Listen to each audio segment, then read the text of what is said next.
103,8 Prima Radio Surabaya. Shalom, apa kabar nih sahabat Prima?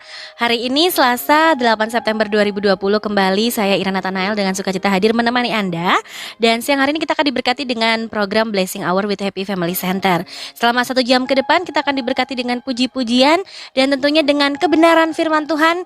Karena memang bukan hanya makanan jasmani saja yang kita butuhkan, tapi manusia rohani kita juga perlu yang namanya makan, dan itu adalah makanan firman Tuhan. Siang hari ini ada Pendeta Yosua Sibarani. Selamat siang Pak Yosua, salam. Selamat siang, shalom Mbak Ira Ya. dan semua sahabat Prima yang dikasih Tuhan. Sudah siap bawa menu makan siang rohani kita? Sangat siap. Siang hari ini kita belajar tentang apa ini Pak Yosua? Hidupmu berharga Mbak Ira. Nah, hidupmu Yes. berharga. Pak Yosua bisa pimpin kita dalam doa?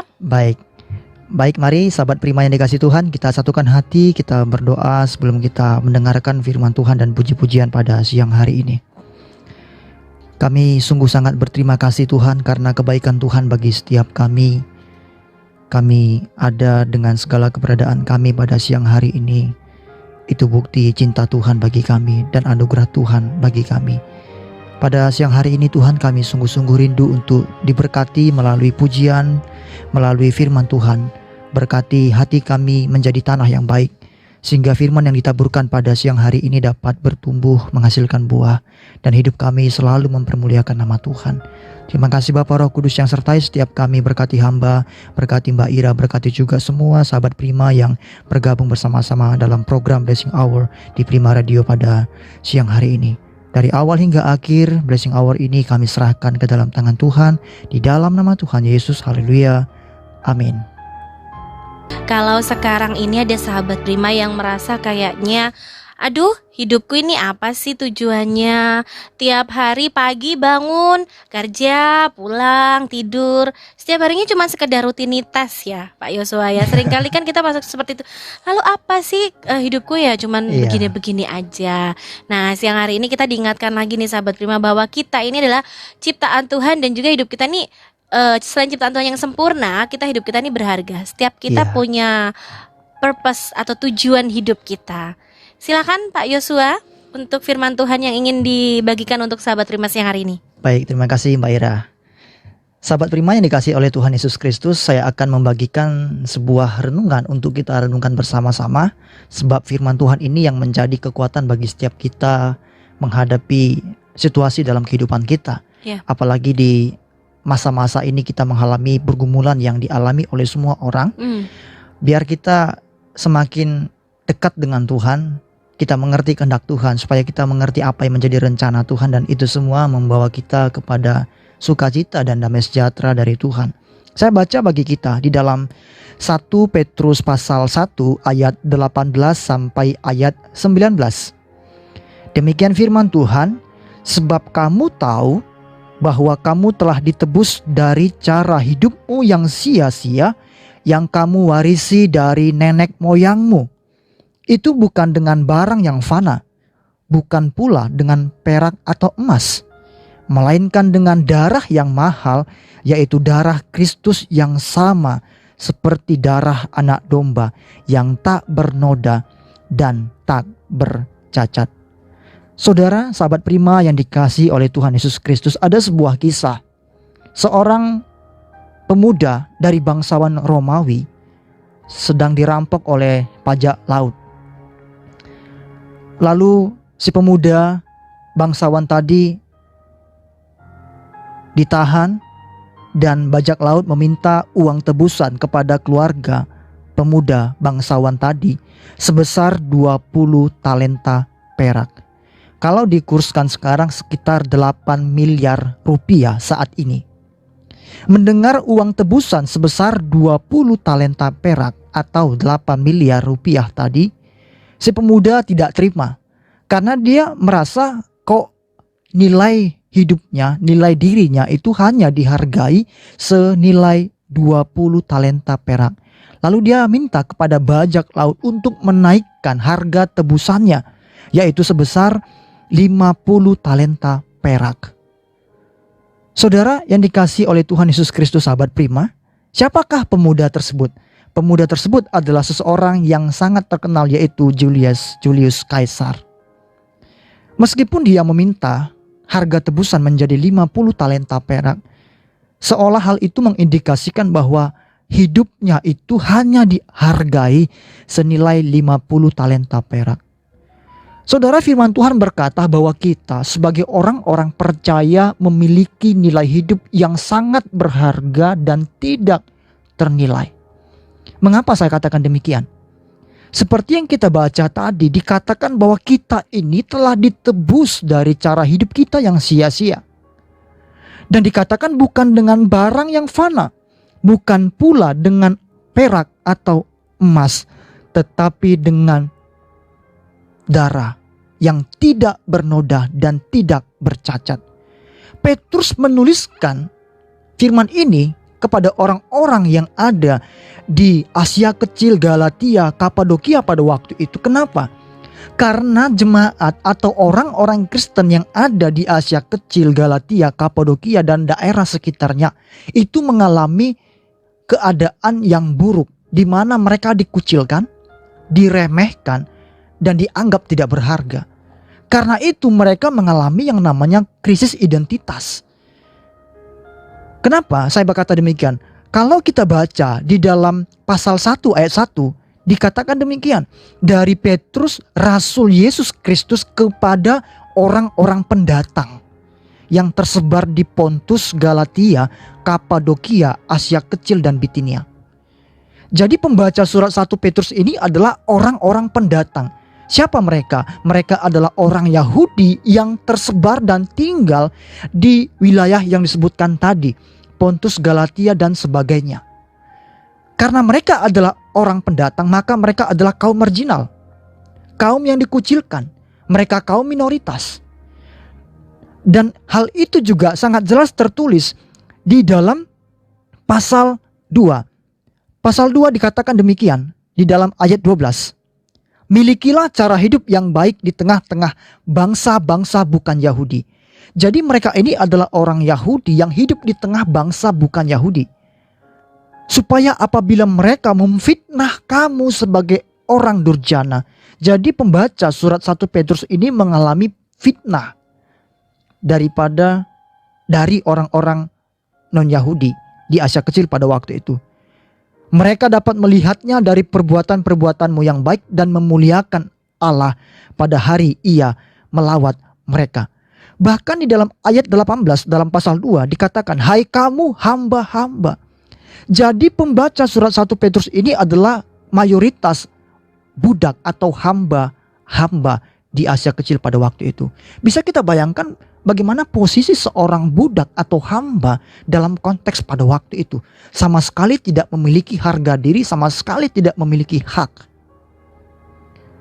Karena keadaan itu, mungkin mereka merasa hidup mereka tidak berharga.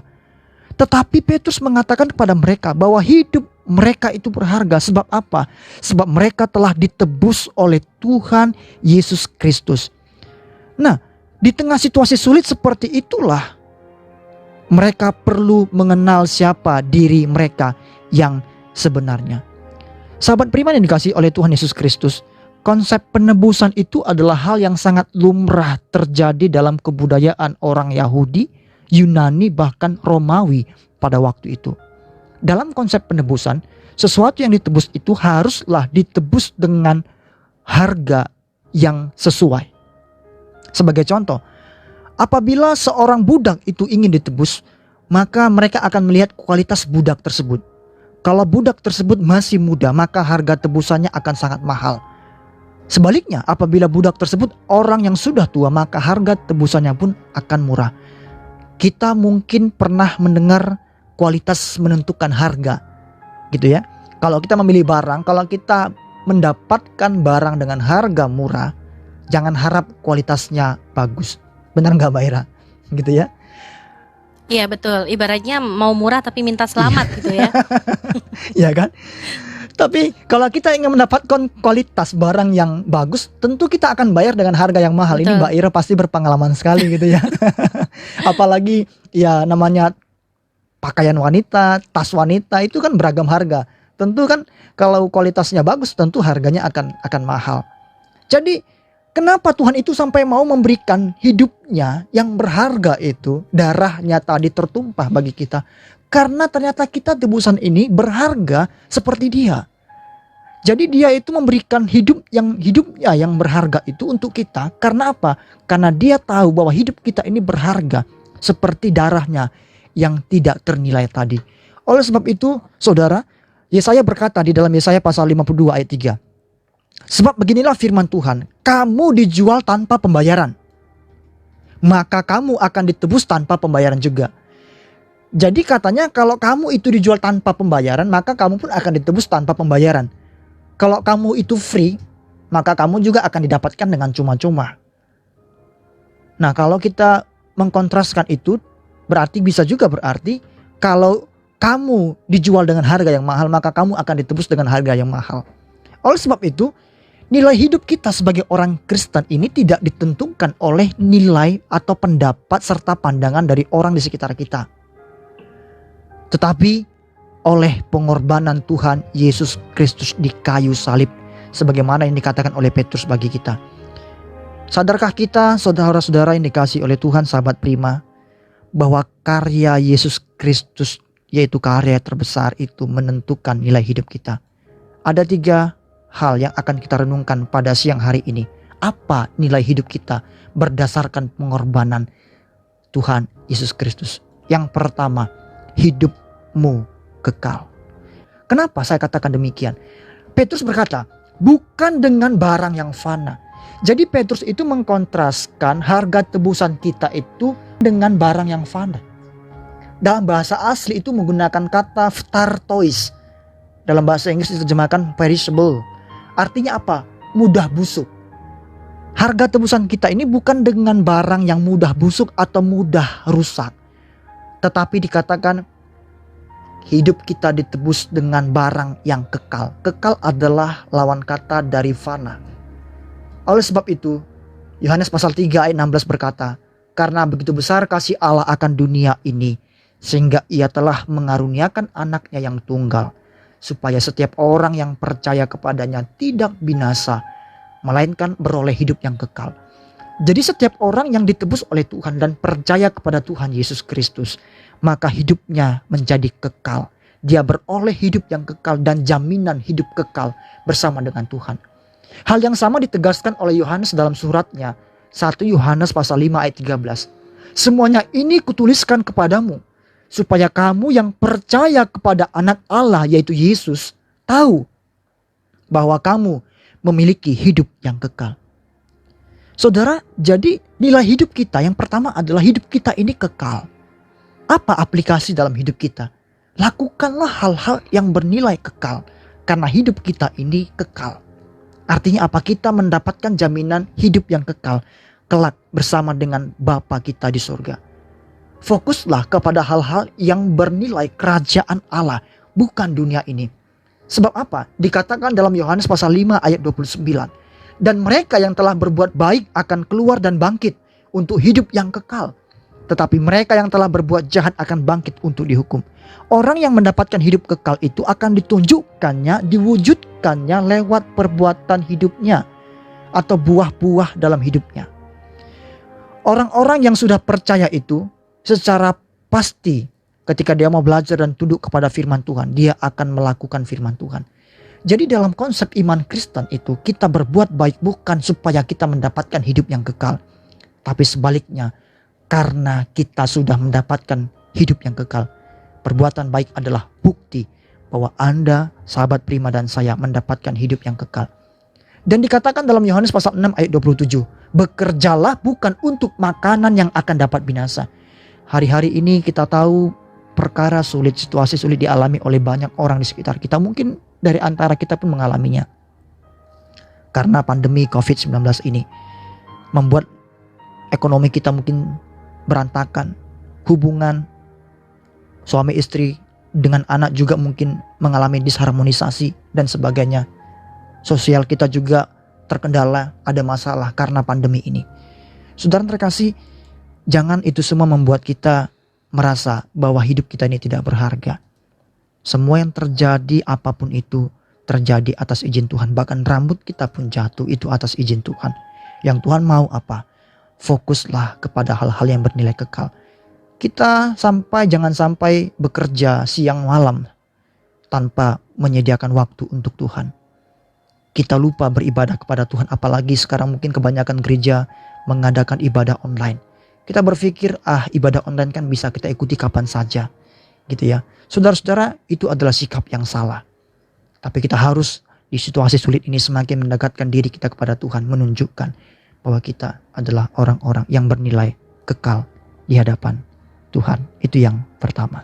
Baik, nanti kita akan masuk poin yang kedua buat sahabat Prima yang ingin sharing atau pokok doa yang ingin dibagikan atau punya pertanyaan mengenai topik firman Tuhan kita siang hari ini via WhatsApp di 0811 30 10 38 atau line telepon di 7388500 di Blessing Hour with Happy Family Center. Kenapa sih kita ini berharga di hadapan Tuhan? Ya karena karya penebusan Tuhan itu bukan dengan barang yang murah ya.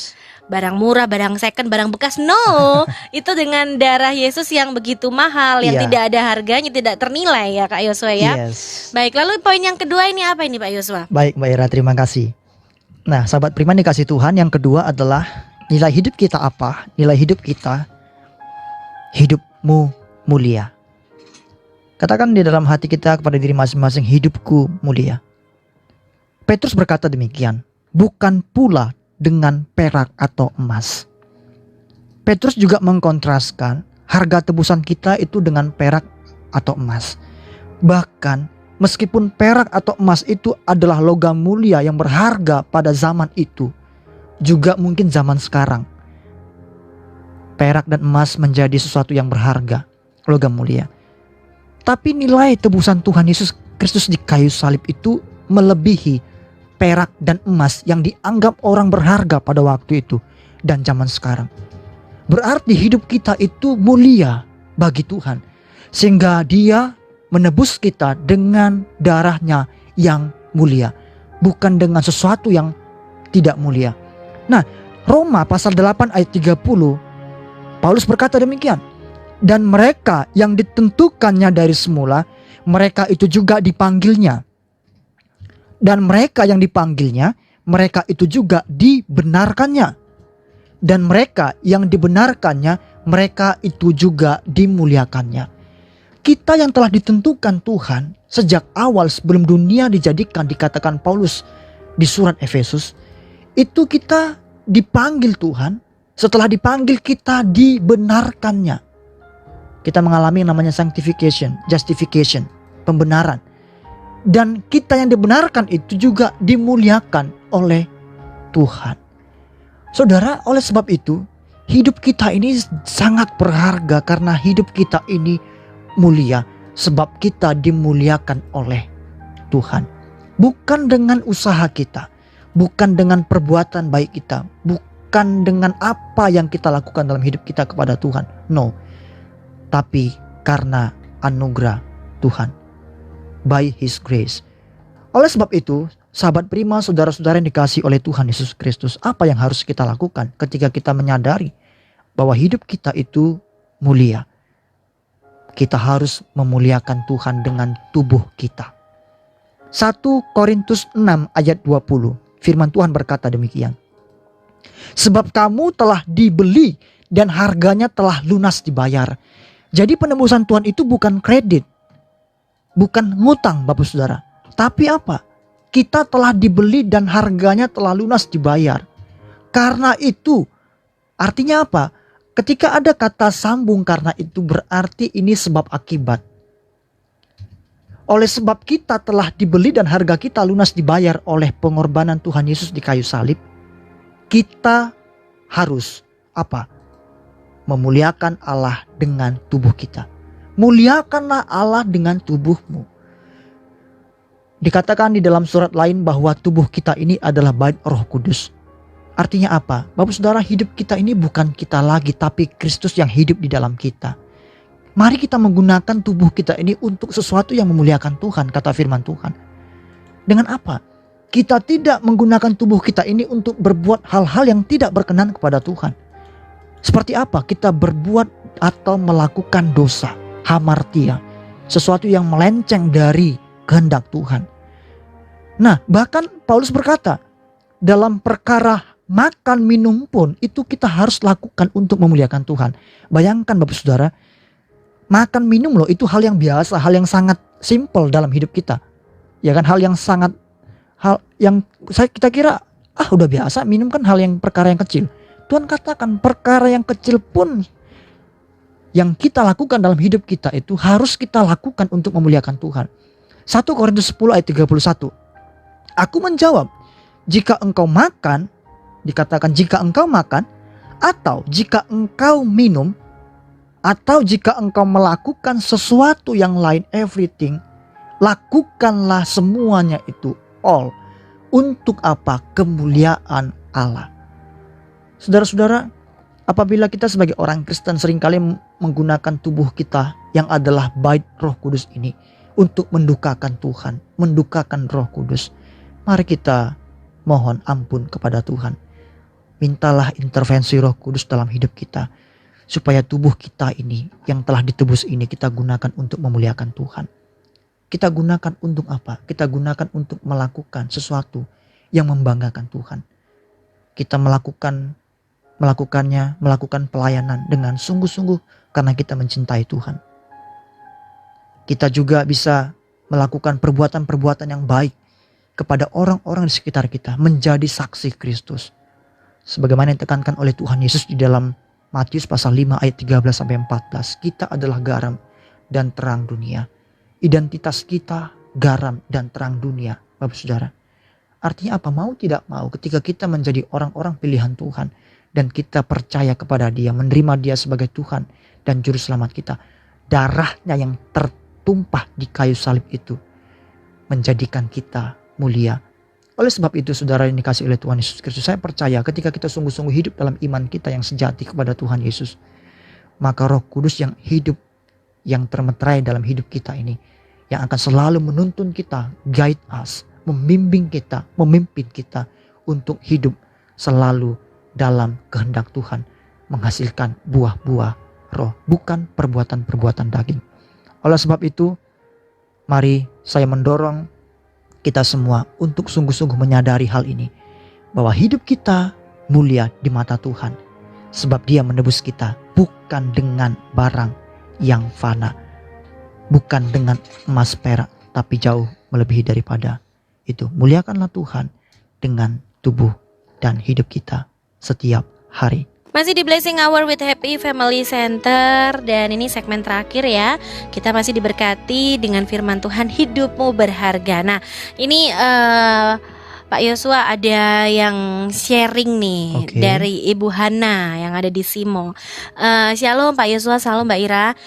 Ketika kita merasa diri kita ini tidak berharga, nah seringkali yang paling membuat kita seperti itu bukan hanya faktor dari diri sendiri, tapi dari lingkungan luar, terutama dari orang-orang terdekat. Bagaimana ya Pak supaya menumbuhkan rasa percaya diri bahwa kita ini benar-benar milik Kristus yang berharga? Baik. Ya, terima kasih Ibu Hana. Saya kira pertanyaan Ibu Hana ini mewakili pertanyaan atau kebingungan dari beberapa orang dan kebanyakan orang gitu ya. Karena memang seringkali ya kita menganggap diri kita berharga, tapi orang-orang sekitar kita menyepelekan kita, ya kan? Benar. Seperti yang saya katakan tadi, memang sebagaimana hal yang diterima oleh pembaca surat 1 Petrus, mereka juga mengalami hal itu.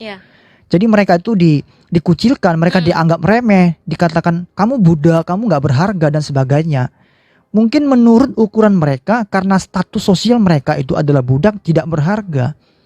Tapi firman Tuhan jelas mengatakan bahwa nilai hidup kita itu bukan dipengaruhi oleh status sosial kita di masyarakat atau apa, tapi kualitas kita itu ditentukan oleh identitas kita di mata Tuhan. Kita adalah orang-orang yang berharga. Nah, untuk itu seringkali yang membuat orang itu tidak menganggap kita berharga itu mungkin tindakan kita yang tidak menunjukkan betapa berharganya kita. Lewat apa? Tadi yang saya katakan, perbuatan-perbuatan yang menunjukkan kualitas hidup kita. Mungkin kita sebagai orang Kristen tapi kita masih menjadi batu sandungan bagi orang lain. Kita tidak memiliki kasih. Ya kan, seperti mana yang pernah saya tahu ada teman saya itu yang sudah melayani Tuhan dan sebagainya, tapi dia tetap memakai ukuran dunia untuk perbuatan baik. Sebagai contoh, kalau kamu baik kepada saya maka akan saya baik. Tapi kalau kamu jahat, saya lebih jahat daripada kamu. Nah itu. Tapi dia mengaku ya hamba Tuhan dan sebagainya. Saya kira Oke. bukan itu yang Tuhan ajarkan begitu ya. Iya. Saudara-saudara, jadi Ibu Hana yang dikasih Tuhan dan sahabat Prima yang dikasih Tuhan, mungkin kita perlu introspeksi diri kita. Apakah kita benar sudah menunjukkan hidup kita ini berharga lewat apa tadi? Lewat kita melakukan perintah firman Tuhan, hidup dalam kebenaran. Saya percaya ketika kita hidup dalam kebenaran firman Tuhan, mereka akan melihat hidup kita ini bercahaya seperti bintang-bintang, dan mereka akan tertarik untuk mengenal Tuhan yang kita sembah. Oke. Baik, kita masuk poin ketiga, Pak Yosua. Baik. Yang ketiga, sahabat Prima yang dikasih Tuhan, apa nilai hidup kita berdasarkan pengorbanan Tuhan Yesus Kristus di kayu salib? Yang ketiga, hidupmu sempurna. Hidup kita sempurna. Mengapa? Petrus berkata, dengan darah yang mahal, yang tak bernoda dan tak bercacat. Ada frase tak bernoda dan tak bercacat. Jadi Petrus menyamakan harga tebusan kita itu dengan darah yang tidak bernoda atau tidak bercacat. Tidak bernoda atau tidak bercacat itu dengan kata lain disebut sempurna. Memang hidup kita sebagai manusia selagi kita ada di muka bumi ini, hidup dalam daging kita mungkin tidak sempurna atau jauh dari kata sempurna. Tetapi sadarkah kita bahwa Tuhan mau ketika Dia memanggil kita, Dia ingin kita hidup menuju kepada kesempurnaan. Ini yang harus kita mengerti dengan baik. Ketika kita tidak paham tujuan Tuhan menciptakan kita, memanggil kita, membenarkan kita, memuliakan kita, maka hidup kita akan kita hidupi sesuka hati kita. Kita bangun pagi bekerja, makan, tidur, bangun, bekerja, makan, tidur. Kita menghabiskan waktu kita hanya untuk hal-hal jasmania dan lahiriah. Kita lupa bahwa tujuan Tuhan menciptakan kita, memanggil kita sebagai anak-anaknya, yaitu untuk menjadi kemuliaan Tuhan. Kita harus berbuat sesuatu untuk kerajaan surga. Kita harus mencapai yang namanya kesempurnaan. Sahabat Prima, hidup kita ditebus dengan darah Yesus yang sempurna. Jadi pengorbanan Tuhan Yesus di kayu salib itu satu kali dan sah, berlaku untuk selama-lamanya. Itu sebabnya Tuhan berkata, ketika Dia menebus umat manusia, dosa umat manusia di kayu salib, Dia berkata, tetelestai, sudah selesai. Semua hutang dosa kita itu sudah dibayar lunas oleh Tuhan dengan darahnya yang sempurna. Oleh sebab itu kita tidak boleh menyalibkan Tuhan untuk kedua kalinya. Dengan apa? Dengan cara hidup yang tidak sesuai dengan apa yang Tuhan inginkan. Nah, Ibrani pasal 7 ayat 24 firman Tuhan berkata demikian. Karena itu, Ia, yaitu Yesus, sanggup juga menyelamatkan dengan sempurna semua orang yang oleh Dia datang kepada Allah. Sebab Ia hidup senantiasa menjadi pengantara mereka. Yesus itu dikatakan menyelamatkan kita dengan sempurna dan Dia menjadi pengantara kita. Dalam bahasa Yunani itu dipakai kata parakletos. Parakletos itu dalam terjemahan harfiahnya adalah advokat atau pengacara, pembela kita. Saudara, sahabat Prima dikasih oleh Tuhan Yesus Kristus.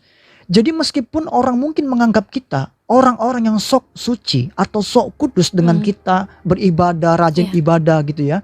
Dengan kita membaca firman Tuhan, mungkin di tempat kerja kita pakai handphone kita, ketika istirahat kita sempatkan membaca firman Tuhan seberapa yang kita sempat. Bapak Saudara, mungkin orang mengatakan kamu sok kudus dan sebagainya. Itu memang tidak bisa kita hindari dan tidak bisa kita elakkan. Bahkan firman Tuhan berkata, nabi-nabi sebelum kita pun bahkan mendapatkan yang lebih parah daripada itu. Bahkan mereka bertaruh nyawa. Iya. Maka dikatakan penderitaan yang kita alami ini tidak sampai membuat kita mencucurkan darah, kata firman Tuhan. Nah, Bapak Saudara, sahabat Prima dikasih oleh Tuhan Yesus Kristus. Jadi kita itu diselamatkan Tuhan dengan sempurna. Ada Roh Kudus dan Dia menjadi pengantara, membela kita selalu. Oleh sebab itu, sebagaimana firman Tuhan katakan dalam Matius 5 ayat 48. Karena itu haruslah kamu sempurna, sama seperti Bapamu yang di surga adalah sempurna. Inilah yang Tuhan inginkan bagi kita. Ketika kita tahu bahwa hidup kita ini menuju kepada kesempurnaan dan nanti di surga hidup kita, tubuh kita diubah menjadi tubuh kemuliaan. Ketika kita berjuang menuju kepada kesempurnaan itu, saya sungguh percaya sebagaimana yang Tuhan minta kita sama seperti Bapa di surga yang adalah sempurna. Konteks ayat ini bukan berbicara kita menjadi orang yang tanpa dosa. Iya. Sebagai orang Kristen kita bisa jatuh dalam dosa, benar Ya, nggak Mbak Ira? betul. Tapi apa? Namanya jatuh itu pasti bangkit. Bangun, Yes, bangkit. ya kan? Bukan Tidak menikmati kejatuhan. Ya kan, kalau kita menikmati kejatuhan, Ya. dosa, berarti kita sebenarnya Hidup dalam dosa. masih di situ, hidup Iya. dalam dosa, bukan jatuh dalam dosa lagi. Hanya merasa diri orang percaya gitu. Mm-mm. Tapi iman kita bukan yang menyelamatkan. Saudara-saudara, akhirnya dikatakan dalam 2 Korintus 13 ayat 11. Saudara-saudaraku, bersukacitalah, usahakanlah dirimu supaya sempurna. Ya. Terimalah segala nasihatku. Sehati sepikirlah kamu dan hiduplah dalam damai sejahtera. Maka Allah sumber kasih dan damai sejahtera akan menyertai kamu. Jadi kita perlu usaha, lakukanlah bagian kita. Kita berjuang mengalahkan kedagingan kita. Kita berjuang untuk mengalahkan tipu muslihat iblis supaya kita tetap menuju kepada kesempurnaan, menjadi sempurna seperti Kristus. Bukankah itu tujuan hidup kita? Menjadi serupa seperti Kristus. Saya berdoa bagi sahabat Prima dan semua saudara-saudara yang kasih Tuhan untuk tetap semangat hidup di dalam Tuhan, meskipun orang-orang sekitar kita menganggap kita rendah atau remeh. Tapi firman Tuhan jelas mengajarkan kita, hidup kita itu berharga, hidup kita itu mulia, hidup kita itu sempurna di mata Tuhan. Jadi biarlah kita tidak terpengaruh oleh orang-orang di sekitar kita, karena nilai hidup kita hanya ditentukan oleh darah Tuhan Yesus Kristus. Amin. Tuhan Yesus memberkati Amin. kita semua. Baik, sahabat Prima, kita diingatkan bahwa hidup kita berharga. Bahkan sekalipun kita punya masalah, tadi firman Tuhan ngomongkan kalau kita tuh nggak akan sampai bercucuran darah ya. Yes. Paling cuma cucur air mata aja ya. Iya. Dan kalau kita sudah waktunya punya masalah, kita tuh berdoa, nggak apa-apa deh, nangis sama Tuhan tuh nggak Yes. apa-apa, karena Dia memang adalah Bapa yang sangat tahu setiap Amin. keluh kesah anak-anaknya. Baik, Pak Yosua, karena waktu kita juga sudah terbatas, mungkin bisa pimpin kita dalam doa penutup ya. Baik, terima kasih Mbak Ira. Mari sahabat Prima yang dikasihi oleh Tuhan Yesus Kristus, saya mengajak kita semua untuk menyatukan hati, kita berdoa. Tuhan, kami tahu bahwa salah satu bukti penyertaan Tuhan dalam hidup kami, Tuhan masih mau menyatakan isi hati kepada kami melalui firman-Mu. Pada siang hari ini melalui program Blessing Hour, kami mendengarkan firman Tuhan, dikuatkan oleh firman Tuhan bahwa hidup kami berharga. Seringkali kami menempatkan standar hidup kami dari apa yang orang nilai tentang kami. Ketika orang berkata kami tidak berharga, maka kami pun akan terpengaruh dan menganggap diri kami tidak berharga. Tetapi ternyata Tuhan memiliki pandangan yang jauh berbeda. Tuhan menganggap kami mulia, Tuhan menganggap kami berharga. Tuhan menjadikan kami sempurna oleh pengorbanan-Mu di kayu salib. Biarlah ini yang kami hidupi dan kami yakini Tuhan. Dan kami menunjukkan kepada dunia ini bahwa kami adalah orang-orang yang berbeda. Kami berani tampil beda supaya mereka melihat Tuhan hidup di dalam kami. Supaya Injil itu dapat kami beritakan. Misi Tuhan untuk menjadikan semua bangsa murid itu dapat terlaksana, tergenapi melalui hidup kami. Terima kasih Bapa, kami mau hidup untuk kerajaan surga, kami mau hidup berfokus, berorientasi kepada hal-hal yang bernilai kekal.